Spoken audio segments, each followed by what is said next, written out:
don't like being uncomfortable. We don't like being in the messy middle, I call it, where we're just not quite sure of what's next. We're not quite sure what's on the other side. But that's where the growth happens. This is Lead with Culture. I'm Kate Volman, and on this episode, we're talking about having a growth mindset, which is a great thing. Having a growth mindset, we want to grow and get better. You're listening to this podcast, which means you have a growth mindset. You want to continuously improve your leadership journey, which is amazing. But sometimes personal development can be a trap. And what I mean by that is that we can sometimes get so caught up and focused on always needing to learn more, listening to the next podcast, the next video, reading the next book, that we forget the most important part of our personal growth journey, which is taking action and what that means and how that's the only way that's going to drive progress. And as human beings, that's what we love. We love making progress in our lives. And so that's what we talk about in this episode. I hope you enjoy it. We're going to talk about how to challenge your growth mindset by taking action to unleash your full potential. Okay, what does that mean? You probably have a growth mindset. You are most likely someone who is reading great books, listening to podcasts, you're learning, you're growing, you want to grow, you want to develop. And that is a beautiful thing. Having that growth mindset where we want to continue to learn and grow is awesome. However, what happens is we can get so stuck in development and learning. We can watch all the YouTube videos, go to all the webinars, listen to all the podcasts, and just consume all of this information. But if we're not doing anything with the information, what are we doing? We're stuck in that growth mindset instead of taking action. We actually have to take action on what we're learning. So after we go to that webinar, after we watch that video, after we listen to that podcast, how intentional are you about taking action on the things that you've learned? Are you implementing those ideas that you've learned? Because it's one thing to have the knowledge in your head, to know what we should be doing versus actually doing what we know we should be doing. Only by doing the work do we get the results. Only by doing the work do we really see that growth and improvement. That's where we get stuck. I think so often in this personal development world, we are almost addicted to learning. We're addicted to reading the next great book, to listening to that great podcast. But then we get scared to actually implement. We don't want to fail. We don't want to look stupid. We don't want to do it wrong. We don't want to mess up. We don't want to make a mistake. But it's in the doing that we learn, that we grow, that we really develop. This is why we love stories. This is why we love listening to other entrepreneurs and other business owners and other professionals that are out there that are doing great work. We love listening to their stories. Why? Because they tell us the times that they fail. They tell us the times that they made a decision and it didn't work out. And it was so painful while they were going through the process, but they kept going. So that growth mindset is needed because the only way to keep going is to say, okay, this is where I am. This is where I want to go. I need to learn something in order to get there. This is why having a coach, having someone in your life, having that roadmap is so important. If we want to achieve certain results, we should be looking for people that have achieved the things that we want to achieve and not only listen to them, but take action to do the work that we know that we need to do in order to move our life, our business, our career forward. And this growth mindset applies in all different areas of our lives. We have to be intentional about what that looks like. And so I run a coaching company called Floyd Coaching. We certify dream managers. I'm also a dream manager. So when I meet with my dreamers, one of the first things that I ask them to do at the beginning of each session is to rate themselves in 4 different areas. We have physical, emotional, intellectual, and spiritual on a scale of green, yellow, and red. So green is good to go. Yellow is, it's all right. I could probably use a little bit of improvement to get over to that green. And then red is not good. Things are not that great. So we need to figure some things out on how to move forward. So that is how they rate themselves. And so we get to do that on a regular basis. Every single day, we get to rate ourselves like, where am I feeling in these different areas of life? And then we got to see which of these areas do I want to improve? Which of these areas do I really want to build upon? Which of these areas might I be a little bit stuck, a little bit stagnant, allowing myself to be in the mediocre? Because there's something about being in red that means we have to definitely move forward. There's a lot going on and it might not be that great. But when we're in yellow, it might feel okay. Things aren't that bad. It's almost like it's harder to move from yellow to green because you're allowing yourself to just be okay with where you are. instead of pushing yourself out of your comfort zone to really grow, to really develop. And I see this oftentimes with business owners. If our business is going okay, then maybe we don't push forward as much as we should. Maybe we don't take that next step. Why? Because we don't want to be uncomfortable.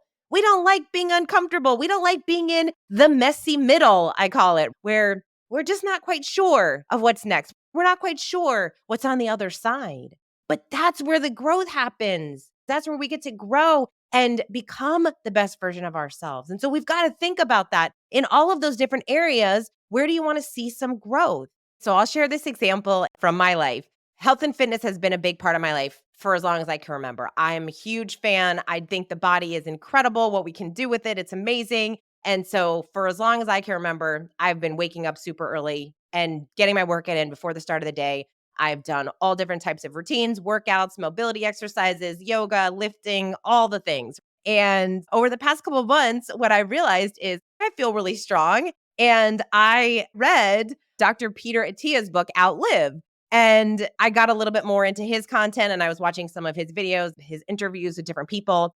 And during one of the interviews, he was talking about different exercises that we should all be able to do. Through this journey, I realized that I can't do a pull up, but I feel like I should be able to do a pull up. I feel like I have been in the fitness space for long enough that I should know how to do a pull up, but I couldn't do one. So instead of getting frustrated and just sitting there, I went over to YouTube and I decided I was going to figure out what I needed to do to be able to do a pull up. And so I found, of course, gazillions of videos and different articles that talk you through a plan of what you need to start doing in order to get to the level where you could do a pull up. And so I started doing these different exercises to prepare me to do a pull up. And so it's a fun journey to be on. It's uncomfortable. I don't like it. I'm using very different muscles than I'm used to using. Even though I'm working my back, doing a pull up is very different. And so I have to retrain my body, retrain my mind. And so I'm pushing myself out of my comfort zone to achieve this result. I share that example to you because it's just one thing that I've recognized over the past couple months. But what does that look like for you? What is one area of your life that you feel like maybe you're just a little stagnant? I don't need to be able to do a pull up, but it is cool to have that as a dream of mine. And now to be able to achieve that dream, I'm very close. I'm not quite there yet. But I look at that, especially in people's creative pursuits, in their businesses. Why don't we do certain things? We don't do them because we're scared, because we're fearful, because we have all of these ideas of maybe it won't work, maybe we'll fail. When we get out of that mindset, we need to take action. We need to develop, we need to grow. But the only way to do that, it's not just by consuming content. It's not just by reading more articles. It's not just by going to the next webinar. It's by trying. It's by doing. It's by taking action. John Maxwell has a book called Failing Forward. It's reminding me of that book. It's like failing forward. Even if you haven't read the book, the title alone means something because you're like, yes, I can fail forward. I can take the next step. I can do the next right thing. And then you get to reach out to other people. And so I think that's such an important thing with anyone that has that growth mindset attitude. We have to remember that, yes, that growth mindset is important, but that growth mindset coupled with taking action, coupled with doing the things that we're learning, and also getting that support and help from someone who's done it before. And so that is my challenge for you today. Think about the area of your life where maybe you feel a little bit stagnant, maybe you feel like there's an opportunity for growth, and maybe that's something that you've been reading and researching and studying and listening to all the podcasts and everything, but you just haven't taken the next step. What is the simplest thing that you can do right now, today, not tomorrow, not a week from now, today? What is the next right step that you can take to move that dream forward just a little bit? To not care about whether or not it's going to work, to not care if this is the right move, to just take that next step.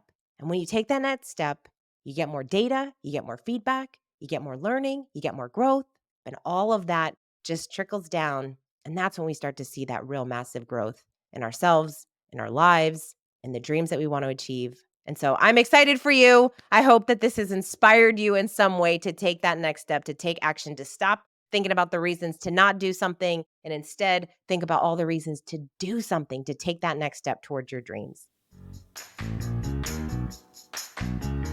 Thank you so much for listening to this episode. If you need some help with your dreams, if you need some help taking action on whatever dream you've been thinking about, maybe one of those dreams that you've been thinking about for far too long and you are finally ready to stop just reading about it or researching about it, and you're finally ready to do something about it, but you're feeling a little stuck, you're feeling a little fearful, you're maybe overthinking it. Well, we would love to talk to you about what that would look like to have a coach to help you through that, because that's what a coach does. A coach helps you take all of the information, all the knowledge that you have, ask you really great questions, and then hold you accountable to doing the work that you know that you really need to do. But sometimes we procrastinate, we put off for all the different reasons in our lives. We make lots of excuses as to why we're not doing the things that we say we really want. And so having a coach pushes you, challenges you, encourages you, helps push you forward, and makes such an impact in your life. So if you are interested in learning more about what that would look like to have a coach in your life, maybe it's a dream manager, maybe it's a business coach, whatever area you really feel like you need to improve the most this year, we would love to have that conversation with you. So you can go to floydcoaching.com and one of our coaches will contact you, have that conversation, and see if that might be the next right step for you. Thank you again for listening. Until next time, lead with culture.